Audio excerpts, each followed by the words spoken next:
the thing is, there's a discipline when you write a novel that's not quite there with a short story.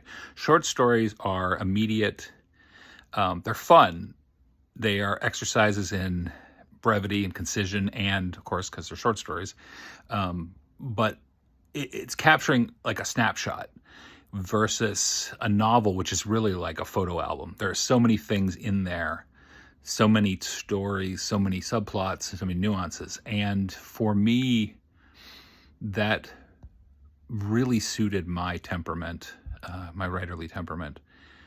And kind of on a whim, there's a nuance to what I'm about to say, that while I had read a lot of literary fiction and I'd read a lot of genre fiction, I felt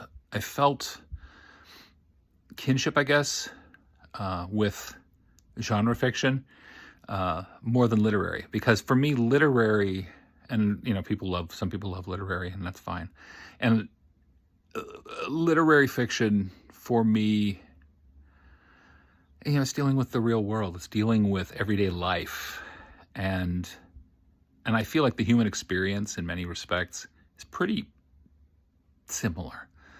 We're all, barring some, monstrous evolutionary leaps in terms of eugenics or cybernetics or something that might allow a certain percentage of the population to transcend their mortality. Most of us, it's like you're born, you grow up, you live, you suffer, you die.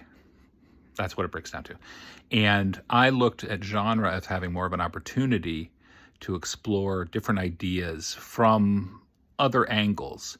And while, again, a literary writer might look at it and say, well, there's no such thing as dragons, it's kind of like, yeah, that's fine. But having a handful of neurotic people moping about their lives over martinis and having affairs and the like, that's boring.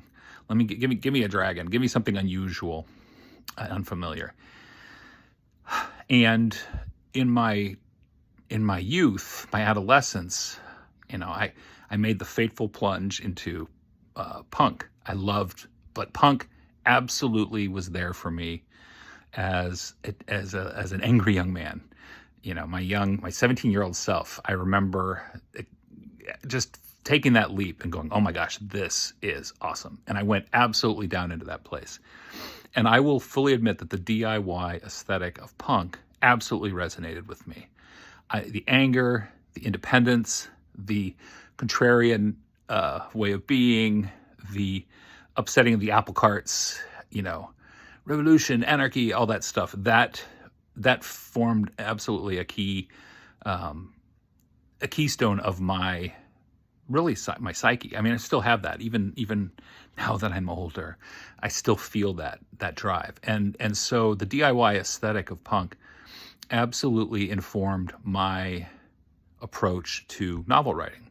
And while I did send novel queries to traditional publishers, I found it incredibly difficult to, I just would get rejections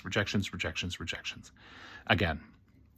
And I was undeterred. I was determined to do it, to get the work out there somehow.